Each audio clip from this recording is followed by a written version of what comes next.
শরীফ ভাই, ওই যে আপনি আমার যখন প্রথম দেখা হয়েছিল একটা কথা বলেছিলেন মনে আছে, যে আপনার অনেক দিনের স্বপ্ন আপনার ভেতরে, যে আপনি কোনোদিন সত্যিকারের একজন রিফিউজি পালি আপনি একটা সিনেমা বানাবেন।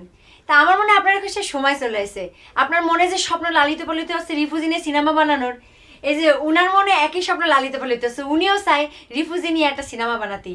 আর আমার মনে আপনাকে দুজনের একসাথে হলে সিনেমাটা ফাইন হবে। উনি আসছে আমাদের লালু ভাই। লালু? আমার নাম হচ্ছে জুলফিকার আলী লালু। তো তোমাদের বাড়ি কোথায় ছিল? জি, ওপারে আমাদের বাড়ি ছিল কৃষ্ণনগরে। কৃষ্ণনগর? কোন থানায় ওটা? এটা ঘূর্ণি থানা।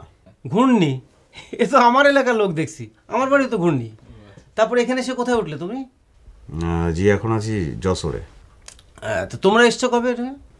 যে বাবা এসেছিলেন 47-এ যখন দেশ ভাগ হলো তখন। আচ্ছা আচ্ছা, আমরা অবশ্য তারপর পরই বাবাও সেই সময় আসলো, আসার পরে তারপরে আমরা তো এসে এই যে কুষ্টিয়া কোটপাড়ায় উঠলাম, তারপরে উঠে মোটামুটি থাকলাম। কিন্তু সবচেয়ে বড় ব্যাপার কি লালু, সেসব দিনগুলো বড় ভালো ছিল আর কি। যাই হোক, অনেক কষ্ট অনেক কিছু নিয়ে তো আসলাম এখানে। এসে নিজেদের মানুষজনকে নিয়ে যে একটা কিছু করব, তো সেইভাবে আর কাউকে পেলাম না পেয়ে চলে আসলাম ঢাকাতে আসার পরে তুমি তো জানো আমার বড় ভাই আবার চলচ্চিত্রে আছে, তো বড় ভাইয়ের হাত ধরে আমারও আসা। একটা কথা বলে রাখা ভালো যে আমার বাবাও কিন্তু শিশির মঞ্চে অভিনয় করেছে। তো যাই হোক, তারপরে ভাইয়ের সাথে আসলাম কিন্তু মনের মতো একটা কাহিনী, মানে আমাদের সেই সময়কার সেই সমস্ত কষ্টের বিষয়গুলো নিয়ে যে একটা কিছু করব, তেমন কাউকে পেলাম না। আমি শাহানুরকে বলেছিলাম যে দেখো, যদি আমাদের নিজেদের মানুষ নিয়ে রিফিউজিদের জীবন বা নিয়ে কিছু করা যায়, তাহলে আমি ফাইন্যান্স যা লাগে আমি করব। জি জি। তো যাই হোক, তোমাকে নিয়ে এসছে, আমি সত্যিই খুব খুশি হয়েছি। আর এখানে একটা কথা বলা ভালো, খরচপাতির ব্যাপারটা, বাজেটের ব্যাপারটা, কি কোন খাতে কি খরচ হবে না হবে সেগুলো নিয়েও তুমি আমার সঙ্গে আরেকবার বসবা। জি। হ্যাঁ, আর শাহানুর থাকবে, যদি আমার সঙ্গে যোগাযোগ নাও হয়, তুমি শাহানুরকে মানে যোগাযোগ করলে আমাকে পেয়ে যাবা। আসলে আমি যে গল্পটা নিয়ে সিনেমা বানাতে যাচ্ছি, আপনি একটু বলতে চাই আপনাকে আর কি। মানে আমার গল্পের বিষয়বস্তু হচ্ছে, এর সঙ্গে আমার ব্যক্তিগত জীবনও কিছুটা জড়িয়ে আছে।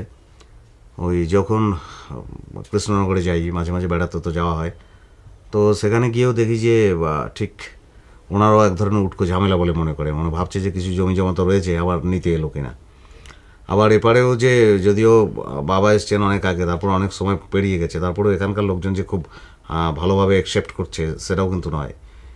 এই যে আমাদের যে শেকড়হীনতা, এই যে মানুষ গ্রহণ করতে পারছে না, এটা একটা বিষয়। মানে আমি বলতে চাচ্ছি, এই যে 47-এ দেশটা ভাগ হলো, ভাগ যদি না হতো তাহলে তো গোটা দেশটাই সবার ছিল। কারণ ভাগ হয়ে যাওয়ার কারণে কিছু লোক হয়ে গেল রিফিউজি, মানে এটা ঠিক তো মেনে নেওয়ার কথা নয়। মানে এই যে মনুষ্যত্ব প্রশ্নবিদ্ধ হচ্ছে, একটি মানুষ যে শেকড়হীন থেকে যাচ্ছে, একটি মানুষ যে সম্পূর্ণ স্বাধীন হতে পারছে না, সে যে আসলে ভাসমান, তার অস্তিত্ব যে কোথায় সেটা সে ঠিক নির্ণয় করতে পারছে না, এই যে অসহায়তা, আমার গল্পের উপজীব্য বিষয় আসলে এটি।